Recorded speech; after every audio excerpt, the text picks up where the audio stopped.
Најновите археолошки откритија на кај манастирот Трескавец и античката населба Колобајса која екзистирала на тој простор од 1 до 6 век и даваат нова димензија и ќе ја зацврстат апликацијата за УНЕСКО на заштитеното подрачје Маркови кули. Денове заврши последната етапа до истражувањата кои што започнаа 2008, при што се дефинираат 10 етапи на користење на овој простор.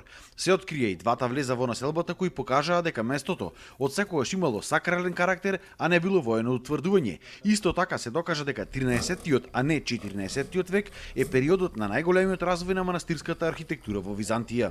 Тоа сето му дава дополнителна димензија на она што нас не беше како приоритет, контекстуалноста на наодите. Значи не беше битно поединечните наоди какви сами за себе, него во контекст на заштитеното подрачје Маркови кули.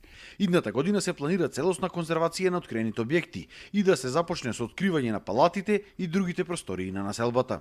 Археолошките истражувања ќе се водат со сосема нова динамика, со сосема нов период во која што одредени репрезентативни објекти ќе бидат минуциозно истражување, а истовремено ќе имаме конзерваторски зафати, особено на периметралните ѕидови на античката населба, со што суштински ќе ја мениме целата конфигурација, ако сакате, или користењето на просторот на манастирот Трескавец, онака како што ние го познаваме. Возобновувањето на целиот тој заштитен бедем околу Колобајса, кога денеска ќе го возобновиме, ќе значи природна заштита, особено од пожари, бидејќи знаете, многу често, иако ние немаме шума околу нас, шумски пожари имаме, да не речем, секоја втора година, така што заштитата од пожари за нас е од исклучително значење. Целиот простор ќе биде организиран како едно мистично патување низ времето, преку раскажување на милениумската приказна на ово место, од антиката па се до денес, што ќе представува уникатна туристичка атракција.